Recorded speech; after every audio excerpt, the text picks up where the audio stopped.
Yo everyone, welcome to Milz's channel. We're going to do something a bit different today. Milz has been doing an amazing interview series, but I thought in my lonely wisdom it would be interesting to interview the man himself. So if you don't know me guys, my name is Wicko. I'm a beatboxer from the UK, and today I'm going to be interviewing the amazing... Milz, sometimes known as Milz 505 on screen names, from America. Yes, an amazing guy he is doing this amazing interview series covering some amazing people from Roxer Loops, one of the greatest beatboxers that has ever been around, to some of the more newer beatboxers in Double M, for example, and also some others from across the UK, America, and even to the Czech Republic. He's got them all. And honestly, guys, if you haven't checked out his interview series beforehand, please go and check it out. There's some amazing interviews with some amazing different pieces of advice and judgment as well. So definitely go and have a look at that. But I thought today we'd interview Milz. So I'm going to start with a question that he normally starts with, which is, can you give us a bit of a non-beatbox background about yourself? Possibly such as some musical influences, possibly talk about what your name means and stuff like that. All right, let's take it all the way back. Okay, so I was actually born in Serbia in 1989. Then it was known as Yugoslavia, which was basically like 6 different countries, and then it eventually broke off into like Croatia and all these other Bosnia, all that. But anyway, I was adopted coincidentally into a quarter Serbian family. 1 year later into the state of Wisconsin in America. So basically that's in like the central part of America. And then Mm-hmm.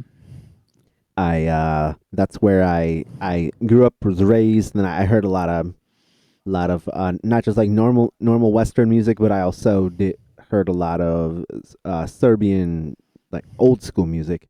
And so Mm-hmm. if you mix it in those factors, plus the fact that I did an undergraduate in music, and then they specialize in classical. That's just the university music curriculum, Yeah. and so you mix all those factors in. That was kind of those are my influences, and then about 7 years ago, my wife and I moved out to the East Coast, Baltimore, Maryland, basically. And it was here in Baltimore, Maryland when I found out. Well, I mean, I always knew beatbox was there, but that's kind of where things took off, and we'll get to that when we get there.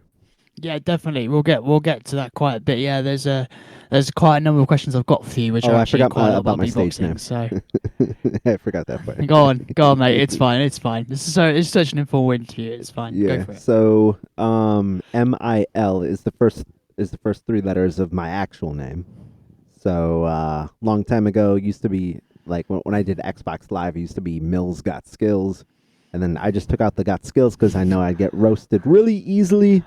So Mills, and then on the screen it'll have my Insta and Wecco's Insta. People went and at my Discord, and I planned it out that they both have 505 at the end, and we'll talk about why. Yeah. Yeah, fair enough. I mean, it's interesting to see the fact that you came from quite a musical background, and especially a quite unusual background, because Serbian music is a very different music genre to a lot of music genres across the world. Like, we have the Americans, we have the UK style, we have the Australian styles. Maybe in a community we do need a Serbian style, which would be quite nice to hear.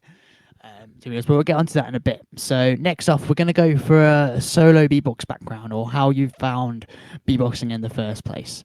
Yeah. So I think it started in, I think like when I was 18 or 19. I don't know how I actually found out about it, but I found like a Joseph Pulpo stuff. I really liked it. Yeah, Um, Rest in peace. He's no longer with us. And then it was yeah, actually when I was around 20. I actually auditioned for this college. What's it called? Like, it's basically like a like a barbershop quartet, and oh yeah, they yeah, needed a beatboxer, and I didn't know how to beatbox clean, but I did it. They liked it, but there was somebody else who actually knew how to do clean K's instead of just a K, so I didn't make it. Fast forward maybe like 20, yeah, around 2012, I stumbled across the Skiller versus Alum. Um, and at then, like that style, I seemed to like it. But to be fair, I mean, compare it to now, where it's way more technical.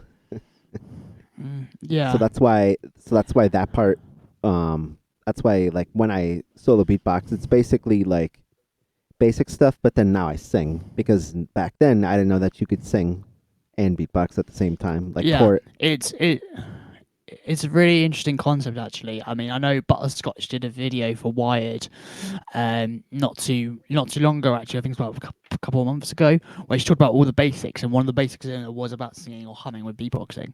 So it is quite interesting to see how we have those different approaches to beatboxing. And I think with your solo stuff, you could always branch out. You know, there's no age on beatboxing. You know, you can still go and get all the basics learned. I mean, like for example, in Merck's one, you had a bass. You had a flipping bass. You know, you may not have learned it, realized it, but you actually have a really nice bass. So, you know, you've got stuff you can use from a solo beatboxing onto more predominant side, which you do now, which we'll ask you in a sec. But I think it is really interesting to see Looper's solo beatboxing skills as well. So you take like Inky, for example, he's an incredible solo beatboxing skills. Frosty, obviously, Loop Station champion, he was a solo beatboxer beforehand. You know, Saro's got a great one, MB14's got a great one, you know, so maybe you're the next one in line to have an incredible solo beatboxing career after Loop Station. And you look at me like that, but it could happen. You never know. Well, let's make sure that I don't get sick and die from the COVID-19 when Oh, yeah, yeah, like precisely. since and like we'll eventually talk about teaching and all that, but yeah, I'm just kind of feeling a little blue right now, a little worried for my family and my other teacher friends because they are being asked, pretty much we're being asked to go back, and our Yeah. current president is basically threatening to like not give anybody any funding unless we all pretty much all go back. So, Yeah, America. and I think that yeah, I know. I mean, in the UK, we haven't had it as pretty as great either, to be honest. But to be honest with you, I think with everything with COVID, it's almost giving us an opportunity to be more creative and think more, so have more thoughts outside the box. So, like for me, I've used COVID a lot to prepare routines and get stuff sorted for my journeys that I'm going on after COVID. You know, and you've got to do the same. You know, I'm sure, like for example, you'd want to go for American champs, not maybe this year, but next year in loops. So you've got almost this time to get loop station routines sorted. Obviously, I know you're a very busy person, but you know you've still got time. Even if it's just 10 minutes, just writing down a melody in piano form, or if it's 10 minutes, just writing a little bit of lyrics, there's still something towards do music. You know. So, anyways, let's move on to the elephant in the room, shall we? Your 505 background. And I did do a bit of research on you, and it says you did go you obviously you did go to music school, but you knew obviously about the Serbian classical music, and I think that will be very interesting to hear on your style as well. So I'm going to mold those two questions together. So let's go about your background first, and then we'll go about your 505 style and how that influences you today with what you do. Yeah, so basically started I was in summer of 18 bored because I'm always bored in summers. And I typed in beatbox and somehow the MB14 versus Sorrow came up. Oh boy. And that's where it all Yeah. started. Mhm. Yeah. And then I tried going on like Loopy, but there was this one app that I thought was actually way better than the others on how to loop, but then I forgot what it's called. But I would save it. I would I would try to loop and I would save it on my phone, but unfortunately a lot of those loop apps, they only let you like one, two, three, four, you're done. So if you had a Yeah. long melody, which is like my style, too bad. Better Yeah. chop. Oh well. Yeah. Yeah. Better luck next time. Yeah, better luck next. Um, yeah. So I was asking around. I was DMing TUNEB, um, like, do you think it's worth it? And he's like, yeah, go for it. And so I just went along with the 505. I got it in February 26th, 2019. I call that my loop-iversary. So and then from there, I'm still a little bit of a fanboy, not as much, but the first 6 months I I copied sorrow routines over and over, Yeah. and that's when I started learning about recording things. I mean, not like to the level that I'm doing now of like screen record software and all that, but Yeah. yeah. And so basically I kind of did like the singing and the harmonizing. Like that was like the first fascination part of the 505. And then it wasn't until way later, basically in 2020, that I realized that you could like EQ things. But like we can talk about uh uh technical stuff later, but yeah, that's basically how I found out about 505, and that kind of led me into what I'm doing now. Yeah, and with your style, one question I will add on to this: do you believe that like your style is very much set in a way? Like I know we're going to talk about this a little bit later, but do you believe that your style is very set with the Serbian influences? Like I know you see a lot of rappers have different influences. Like there's one called French the Kid, and he has very much French influences in his style. So like, would you say that if you had one sort of major influence, it would be Serbian music, or would you say that your influence would be more from the looper side, like Sarah, MB14, Inky, Frosty, etc.? That's a good question. I would say my main loop influence is basically, I would say classical, like trying to trap up classical stuff. That would be first. I'd say second would be kind of like international stuff. So Yeah, like when I did my Sakura Japanese thing, my Italian, and so it wasn't like this like the thing about this the like the Balkan music. So when I say Balkans, that's from like yeah, yeah, yeah. It's from Serbia, the Baltic Macedonia. Baltic coast area. Yeah. Yeah. Not to be confused with Baltic, which is Yes. so some people might not like because like some people thought, oh, Baltic. So like Yeah. lit, Baltic. Yeah, no. I am from the Balkans. But anyway, I mean, it's a good influence, but I don't think that if I had to choose between classical versus just Balkan music, I would say probably classical because that was the stuff that I spent more of my time with. Um, Yeah. and honestly, when part of my musical background that I forgot to mention that I did flute that for like 15 years. I still do it, Yeah. kind of on Instagram lives and stuff. Um, so I think that answers your question. Yeah. I think it's really interesting, and like I think someone possibly who you could look at as a way to expand your style perhaps would be someone like Clean Bandit.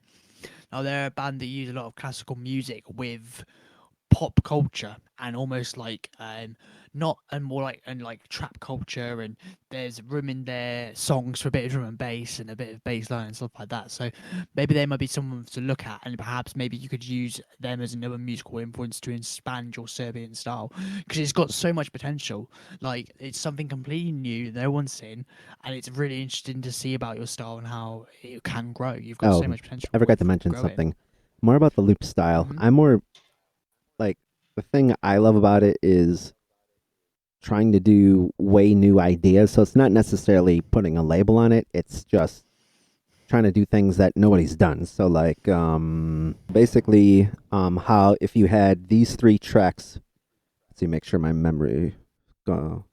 Okay, it's kind of hard to do with.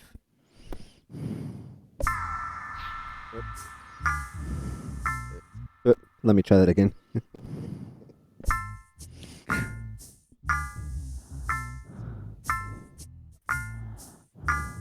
Okay, so that's nice. That's cute. But then most people don't use what's called a vinyl flick like this.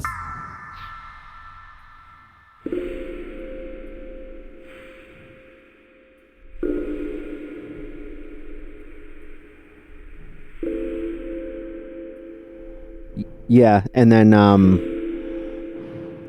so like it turns like almost sounds like the waves in the ocean. Yeah, it's that's really nice.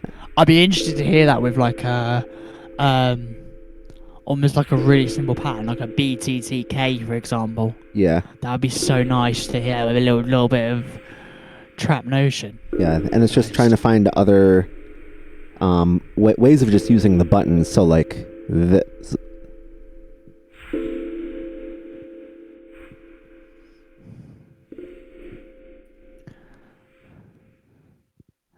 That's sick. There's so much stuff you can do with a loop station, and it's actually quite amazing to see like what people can do with them at the end of the day. And it's interesting to hear that like you've got so many new ideas and new techniques just to bring onto the scene. Really, I mean, it's just the only thing is um that I feel like yeah, my stuff, my ideas aren't the most received. I feel like maybe in real life community, I guess we can maybe talk about this, but I think there's a really huge difference, unfortunately, between the IRL beatbox community and the online, because like the online yeah, seems to it's like the vinyl flick way that I used. Like most people don't do it, but I feel like if I did it on a stage, it would be more well received. So I think that's the only drawback to my style is yeah, because like all my life I've always tried to be different, but when you put a lot of people yeah. together, they want to fit. Like there's a social pressure of like fitting in and stuff, and if you're not, then you're the outcast. Yeah, but I wouldn't say you're the outcast. I would just say that like you've got something new to bring to the table, and let's just hope that that goes through. So, anyways, I'm gonna actually skip on to that question, which is sort of to do with like online versus in real life, because there was one point you had a chat with Rocks and Loops about judging, and I actually wanted to cover on this a bit more. So I wanted to know like what are your thoughts on judging nowadays between stage and online? Because like you said, there's different things like when you're on stage you feel that the final flick would be more received by people, whereas online it it wouldn't be as well received. I'd be interested to see your thoughts on that, on what you believe that judging is like with those sort of things in the loop, and also from a solo as well, from what you've seen.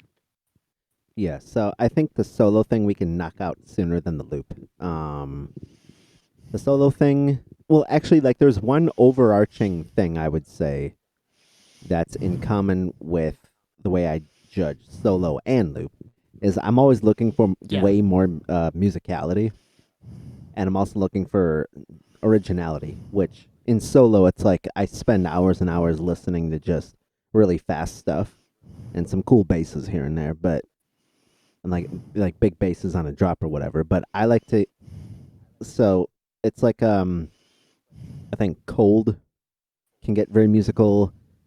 Mike or well, Mike, I think he calls himself Mike now.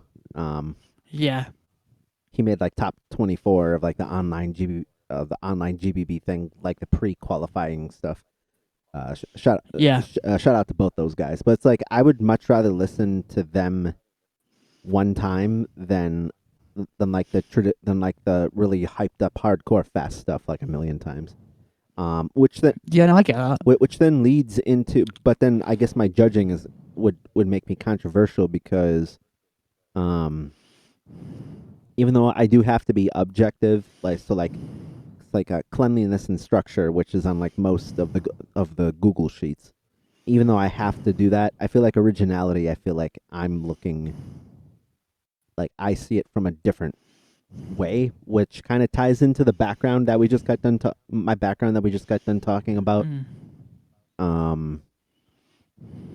Okay, so now onto the loops. So like I keep referencing vinyl flick because like most people use vinyl flick to like bring this hard house drop thing, but then as you heard what I did, like I don't know, it's like sometimes I feel like I would if something wasn't if it came down to like someone was like maybe like 1 point away from not being as clean, but they were super original, I feel like I would give it to the person who was original, because I don't know, it's like on loop. I hear so much house, just nonstop house, house, house, house, house, and like the same stuff over and over. I'm sorry, this is just my opinion. Um, yeah.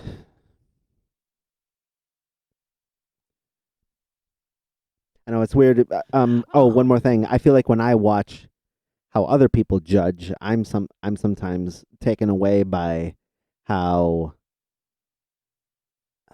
I don't know. I mean, I don't want to like call people out and like name names. I guess I'll just leave it at that. I mean, that's fair enough because, like, for me, sometimes there's been judging, like, in Loop Station and in Solo that I've questioned. And like I think from what you've said, it's quite interesting to see your perception of judging. Because I would say my perception of judging is I'm listening to them like I'm listening to a piece of music, the same as yours. But would I say that I would prefer musicality necessarily? No. I would prefer something that actually makes me go, oh, that sounds really nice. I actually enjoyed it. Not, oh, that was musical. Ding. I feel that like we've both got the same idea of having loads of originality, but I feel that yeah, there's some interesting decisions, and I think that at the moment there's a trend going on where everyone is just following the one path, and soon that trend will die out. But as I'm trying to remember who it was who said to me, but I think it was like Merck who said to me that actually it's looping is coming, the battling of producers rather than the actual battle of loops. And it's interesting because like for you could have such a good way of getting your producing going up because of your influences. So I think, like I said, you've got so much potential, and I think with judging, it's really interesting to see both sides of it. I mean, that's just my view personally on judging. But yeah, that's what I would definitely say. Now you mentioned that you're well, I know that you're a teacher.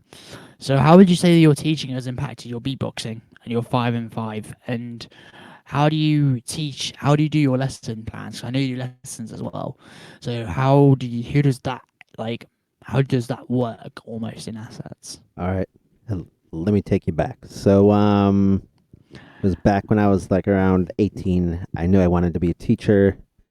Um, I went to teacher school at first. I basically, I don't know how many people do it anymore, but they basically smush together all their education classes, their music, and their music education classes in once. I tried that. It didn't go well, so I dropped the education and did it later, and I'll tell you what happened later. Did my music first, then basically when I moved out to the East Coast, that's when I had more time and concentration to just focus on education and music ed. So then I got certified eventually in basically all ages teaching music, which means like general music, instrumental and vocal. I'm not as confident on instrumental as I used to be because like I can't fix a cello right now as well as I could like like giving opinions or giving advice about all the voice. So right now vocal in general is my main thing, and then and then a little later I got certified in special ed.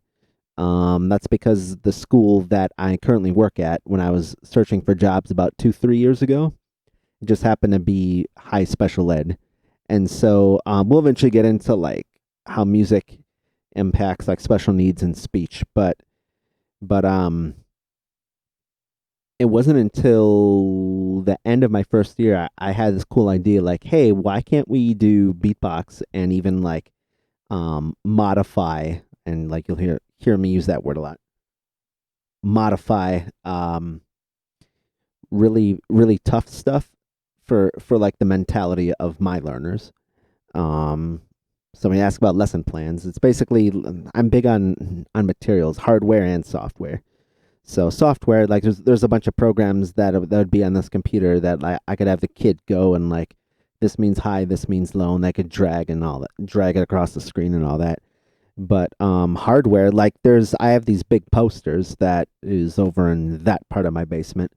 I'm not gonna get up. I'm too lazy to show it. But basically, it's so like there would be one thing. It's like if you wanted to do do you want all right, kid, do you want to do flanger? For flanger, or do you want to do tremolo? And they could pick one or the other, and then depending on their fine motor skills, they could press the B button or the C button, and that's also really good for learning letters. Um, Now, if I wasn't working at such a severe needs school, then like we could kind of move that along and not have to break that down as much. So lesson planning, like there's only so much planning. There's only so much proactive stuff that you can do up to a point it gets reactive. Um, Especially in my district where students need basic needs aren't being met because there's this trend, at least in American education, where we're like the higher ups they assume that basic needs are met and that we can just focus on all these high academics, but that's not the way childhood works. That's not the way anybody works for that matter. Like if I wasn't getting my like right now as a 31-year-old grown man, if I wasn't getting my basic needs met, I would not be at the level of interviewing and talking about high level music and like judging and all that. So I think I guess that's my stance on things. That's my philosophy, and not just music, but like teaching in general. I think it's an interesting one because for me, I also want to be a teacher. And the thing is that with beatboxing and stuff to go around beatboxing, such as speech therapy, it's really interesting. I mean, let's just touch on that quickly for a bit. Speech therapy and beatboxing. Obviously, we saw it in Reap's one's fourth episode of his. I'm trying to remember what it was We called. speak music. That's it. So so that was the name of the, if I'm not mistaken, the whole season or series, whatever you call series. It was a series of five episodes, and the fourth one was about art therapy. Yeah. That's Number 4. And why don't I speak about that, and also I will speak about like some of the stuff you do around that area because it is really interesting. It's a really interesting industry at the moment. So just talk a bit about what you do with that.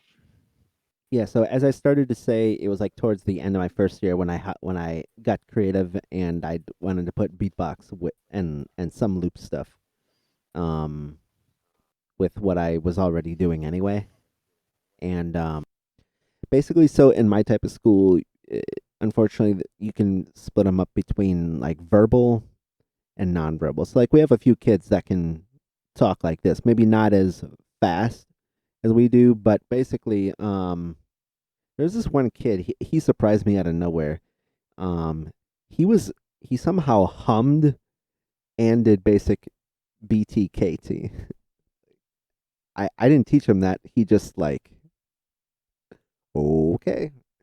Um, Now, I mean, I would still kind of put the letters up on the board, and then that kind of goes into academic functioning, which there is a lot of research and just personal experience. Usually, mental functioning kind of matches with ability to verbalize like we are right now, whereas generally, unfortunately, most nonverbal kids and I'll explain my nonverbal stuff in a bit. Um, Nonverbal stuff is where you have to have like cue cards, like one that has a big fat B on it, one that has a T on it, one that has a K on it. And sometimes for them, they can pick. Okay, you wanna and like let's compose. Do you want to put the B, the T, or the K first? Um, that's just to get them exposed and like the fact that there are so many sounds and that there's an alphabet that we've been trying to teach you for years, and all these things, all these ideas actually come together. And then eventually, because like I feel like most teachers, they start directly. well, I mean, for my kids anyway, they start directly on the B. The B must always be first. Well, when you listen to like produced tracks and like, I'm thinking of like Slizzer, um, like who I think he likes to start with let it first. Um, the equalization on those hi hats was horrible because I have my stuff on low mids, so yeah, those kind of crap hi hats. But anyway, like you get the point. I guess like this kind of turns. I guess this kind of leads into the like Mark Martin TED talk that I just really love so much. Um, like Yeah, I remember seeing it. It was really interesting to hear about all that. But yeah, go on. yeah, What I were you mean meaning? he pretty much echoes everything I've said. It was one of the most exciting or intriguing TED talks I've seen thus far in terms when it comes to music, and I love that I'm really big on engaging your audience. Like I feel like so many people they talk, and like my attention span drifts off within a matter of minutes. Um, and I feel like because I feel like if you want to go all the way back hundreds of years, like teaching eventually originated from the church, and like in the old school church, like you would sit there and you'd have to listen and shut up when the person was talking for hours on end. And unfortunately, there's still that old school mentality, whereas like people don't learn that way, especially kids in my district. Um, and so when the way he engages the audience of like, okay, this section gets the B's, this one gets the T's, this one gets the K's. Because usually for like TED Talk, it's like you have to sit there and listen for like 20 minutes straight, whereas or however long TED Talks are. Um, but he actually engages the audience because like I've noticed with like because like if you talk too much, the brain does like the brain our brain naturally picks out the most important things, and so if everything is the most important. I mean, Redbeard from the UK, he did a TED talk after he got put on a advertisement, and I thought it was quite interesting to be fair because from the way he did it, it was really interesting to see him engage with the audience as well. And I think it shows as we're not just beatboxers, we're performers. So I think it's really interesting to see that sort of side, and with speech therapy as well, it's really interesting just because it's an interesting way of us to almost get beatboxing more mainstream. You know, if you get it in speech therapy, if you have it in drama, if you have it in art in some sort of way, if you have it in music, you know, so many ways we can take beatboxing, and it's really interesting Oh, to hear something I about forgot. speech therapy. So, something I forgot. Like from the actual thing, like the actual episode reaps of art therapy. Like 99% of what actually all of it that he was direct like the students that he was directly engaging um was like they were verbal and they were still able to like say things back, like even if they couldn't keep a steady beat they could still say it back. Like I did notice some students in the background of that video, they were nonverbal, but at least they were still kind of engaged. And so the thing for me is nonverbal. Like, I mean, one thing that I demonstrated was like choosing. All right, kid, let's choose the T. You want to put the T or the K in here? Um, or like another level up would be there's something called a TK. Do you want to do a TK or the B? Or like how many letters is that? Two or three? But then another step up is if there's just experience and research is that when you're low cognitively, you actually can't keep a steady beat for the most part. And so for that, I could they could try to clap. I would give them an instrument, and for an instrument, they can at least hit it, and preferably it would be drums. So if you have like a bigger drum, then like a whole nother objective, a whole nother lesson plan would be that basically the bigger the instrument, the lower the sound. The smaller the instrument, the smaller the drum, the higher the sound. So if we call it a bass drum, then like if I go, it's not way up there. You know, one sounds more low, one sounds more high, and so I think it's really challenging because you really like my particular job. I've never had to get so creative in my entire life. Like like a loop station and solo beatbox. Like, yeah, of course we are creative because like we're like the weirdos, right? Um, like what's all those fart noises? Well, I'm actually trying to create something from these fart noises, you know. But Yeah, precisely. yeah.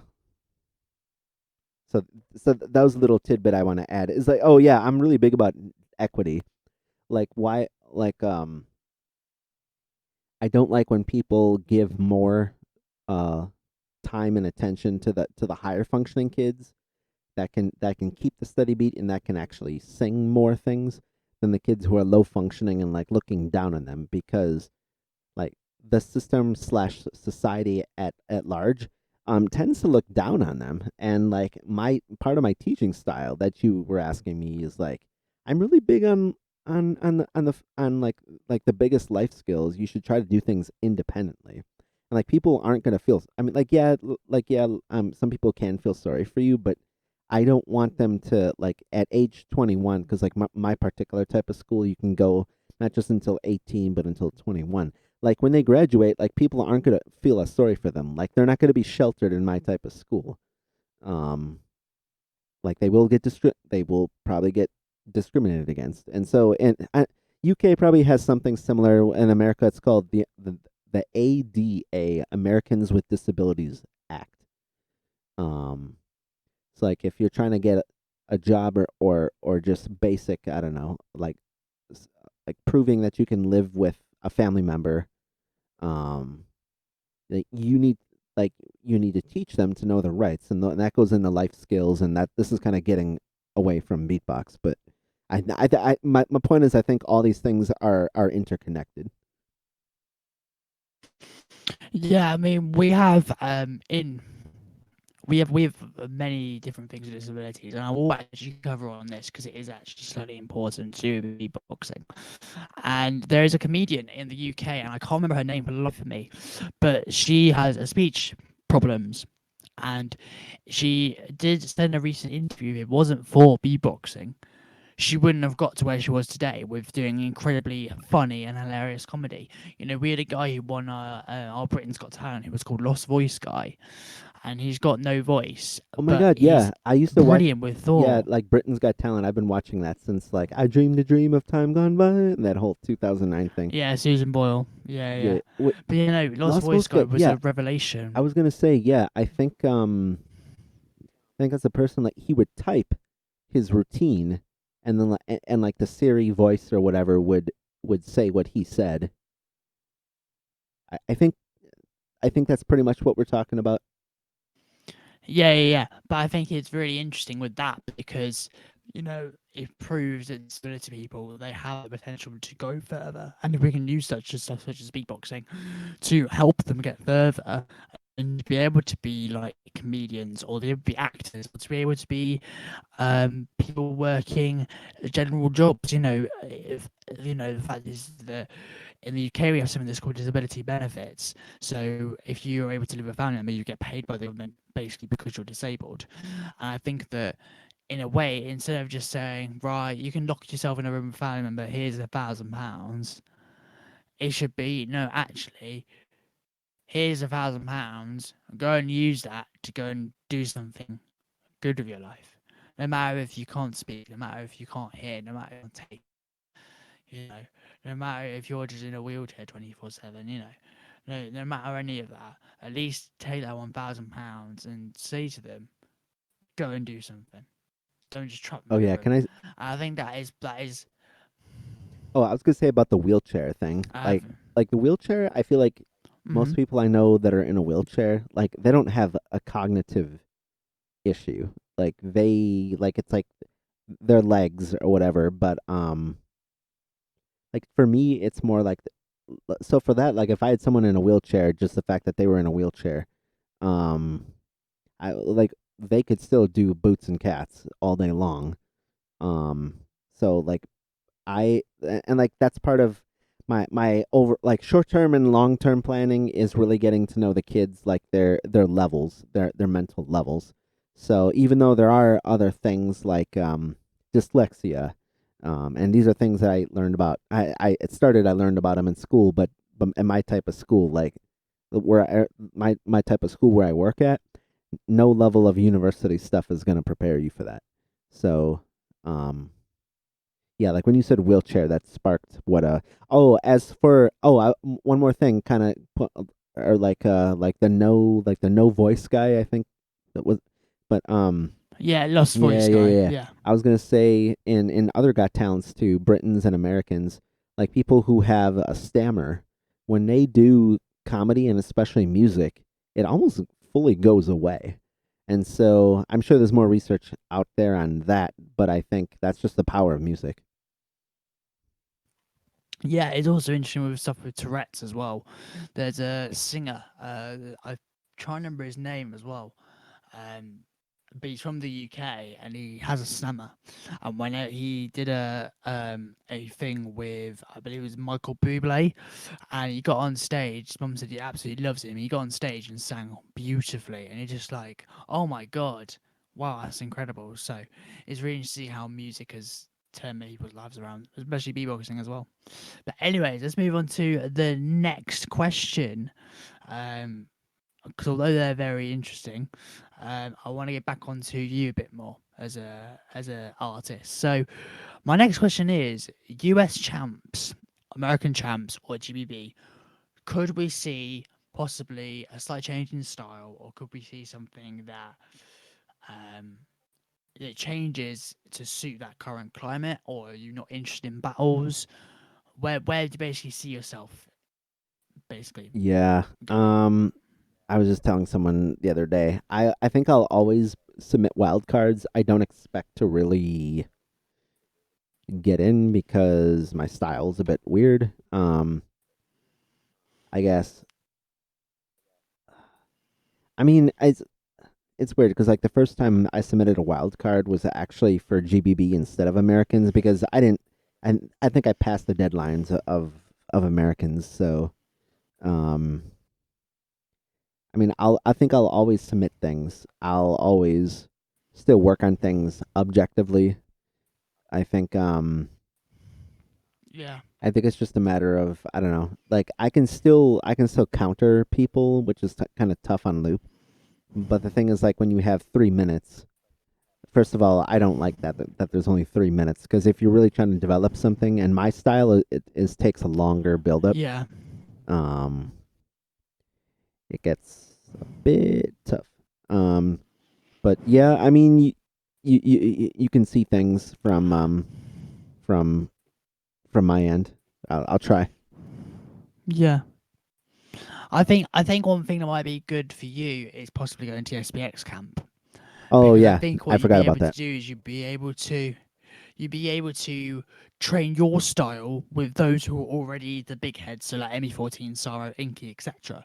And they'd be able to get your style. Not that it needs to go to another level, but in competition stance or wildcard stance, it would give you to extra level of you actually getting in American champs or getting in GBB or stuff like that. Because I think that is what you need for everyone just to go, oh shit, Mills has got stuff.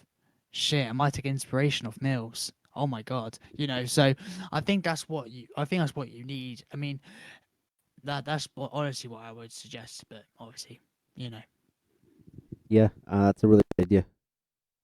Um, well, okay, my cable or something. But what was I gonna say? Yeah, I think it's cool with all these BoxCon globals and still being in COVID-19 lockdown. I think the whole idea of Discord and so many big names being on there, and you just kind of learning from other people.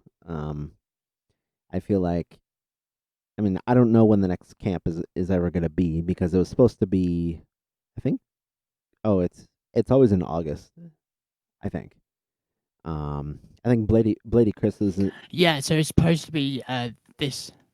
Yeah, it's supposed to be this time, like this time next month. But they're gonna try and do one next year. That is the plan, as far as I'm aware. So yeah, I would suggest possibly. there almost. Yeah, it's yeah, I totally agree. I think I mean I would bring my stuff and I would have to plug it in somewhere and then have like a one-on-one. But I feel like their loop classes is very. I mean, like from the Insta stories that I was seeing, like everybody's quiet. Let's all watch Sorrow break down his routines and do it that way, which I feel like I in a way, I feel like I felt like I was at an online SBX camp when MB14 and Swiss released all of their tutorials, and then and like even when like Brez and Vision Elf released their stuff, I still learn a lot. There's some things I'm confused on, but I agree that like when you're at SBX camp, or even like Blady Chris when NME taught there, um, it's way more convenient to be able to ask a question right there and get a direct answer. Don't have to worry about lag. Don't have to worry about people. Yeah, Yeah, don't have to worry precisely. about raids, interruptions. Um, Yeah, no, and I think it's all good because not everyone replies all the time. And I think it's really interesting to be with them in that moment. To be like, "Hey, I've got a new style. Can you listen to me and tell me what you think?" They're like, "Yeah, yeah, sure." And I think also with you with the loop battles, yes, they're only 3 minutes, but because of the way you are, you could sort something out into be 3 minutes because you're inventive. You're obviously creative with the way you've done your teaching, so you should be creative in the way that you've done everything else. But yeah, anyways, let's move on to your next question. You talked about the fact you're a family man and obviously you got your teaching career. So how has beatboxing affected that? And how do you see beatboxing affecting you in like the next 5 years? yes, I'll start with being a family man. I'm happily married. We're working on children, both birth and adoption. We plan to. I mean, we plan to be very, very artistic. My wife dances. She tap dance. She's been a tap dancer since she was like 5. She's my age basically, so 30, going on 31, and Yeah. so that's our stance on being really on kind of collabing our creativity onto our own children, right? And then I feel like beatboxing will still be in my career as much as I can, um, unless someone tells me I can't. Which I've been lucky. I've been fortunate that people let me. My principals and like their higher ups have been letting me kind of actually be creative. Whereas I know some teachers, not even necessarily musical, they they have people script exactly what they're going to say and how they're going to say it. And like, if that started coming down my pipeline, adios, bye bye. But in the next 5 years, I was gonna say like a funny story. When my wife, when my, when, oh boy, when my loop first came, my wife was like, "What? Why do you need 5 tracks? You're not going to use them that much." Big fast forward until nowadays is like, oh wow, you might need more than 5. Well, you got melody. Yeah, just wait for the 808. Wait for the 808 to come out in a couple of years. Oh yeah, yeah. Shout out to Arthur Henry. He jokes that I call him Mister 1010 because as long as I've remembered, he's never. I don't think I've ever seen him do something on just one RC 505. He's always has a little USB cable. So 505 plus times 2 equals 1010. The now introducing the Arthur Henry Switzerland version, the RC 1010.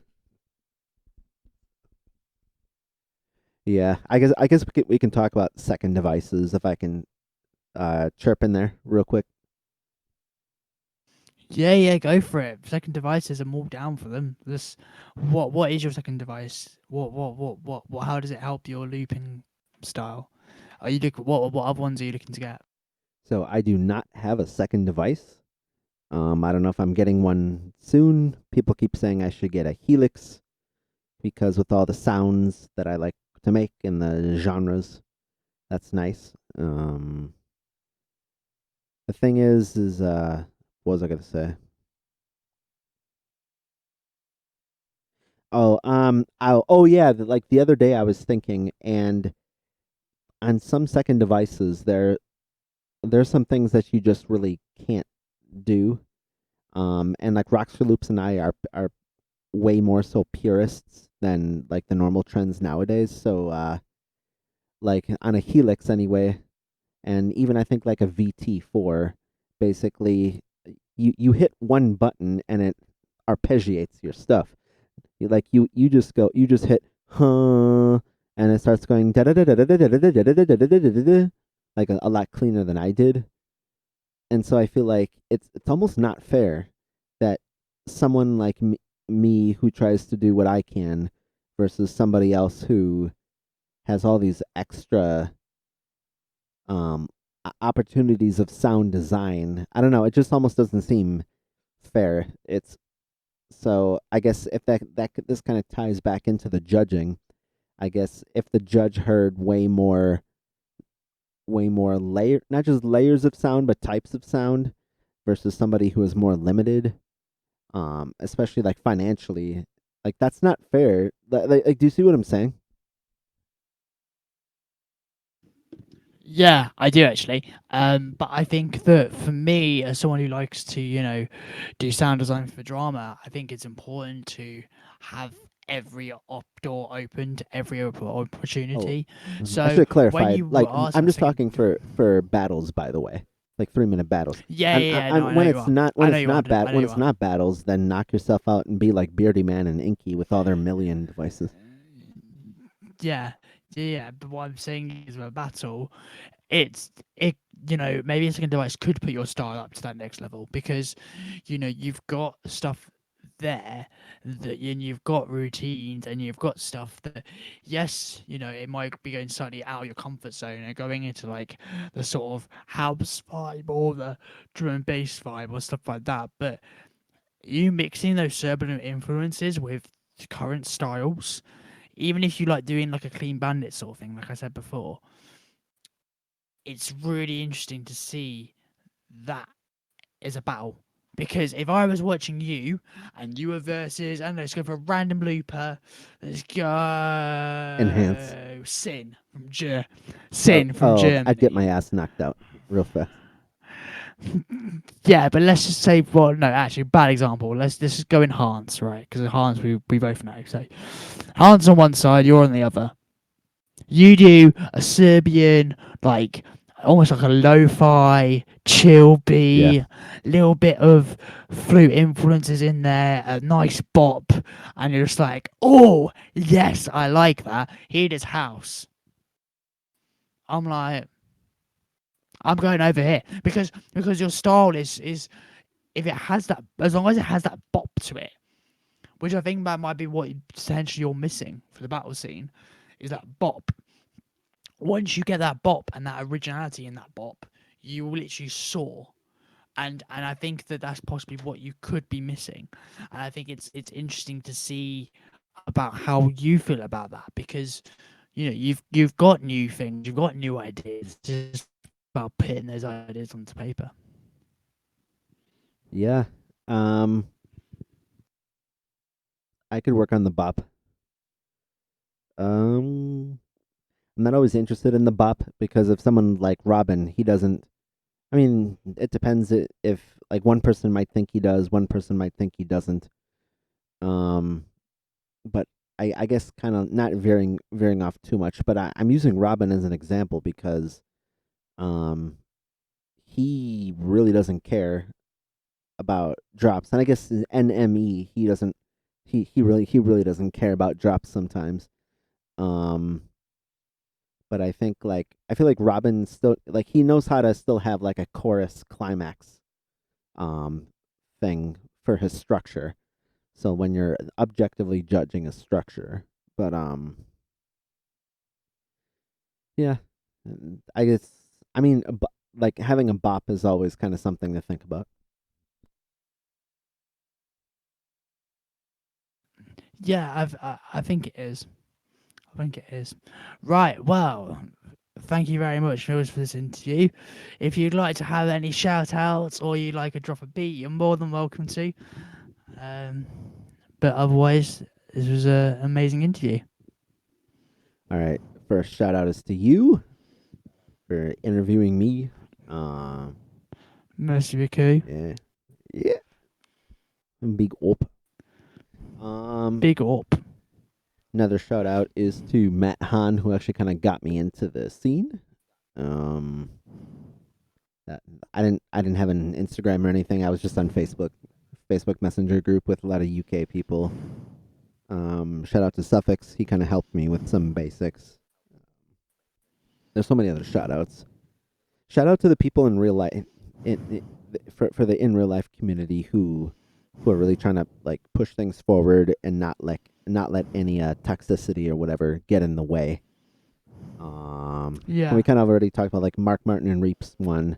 Shout out to them. Kayla Mullity, who's been doing that stuff right next to Mark. Especially she has her own beat rhyming, which was actually featured in that fourth episode, anyways. Check out Kayla Mullity's stuff. Mark and Kayla have been in. I think they're still tagging solo tag spaceship or what spaceship. Yeah, spaceship. Yeah, spaceship. Yeah, that's cool. They actually they were at the GBB 19 in real life. I think they might have also qualified, and I think we might be seeing them. They have, but they dropped out. They dropped out because it was moved. Ah, okay. Yeah, for the GBB 20 in December. Dang. Yes. Oh, a shout out to all the people that I interviewed. Learned a lot from them. So that's like 20 people, including yourself. Yeah, thank you. Appreciate it. And I'm looking forward to seeing more and more interviews and seeing more and more different people come on here and being asked questions by yourself and continue going. And if you aren't subscribed to Mil's channel, make sure you do because he's got some amazing people coming up. And yeah, when you're ready, my dude, drop some fire. All right, this one's pre-recorded because I'm lazy and didn't. Yeah, still a bit tired.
There you go. And that is what I call dramatic bop. That was lovely, my dude. That was lovely. I love that. Thanks. Right, this has been Wicko from the UK interviewing the main man behind the interviews, Mr. Milz. Yeah. It has been a pleasure, and thank you for giving us all this opportunity to be interviewed and me to interview you.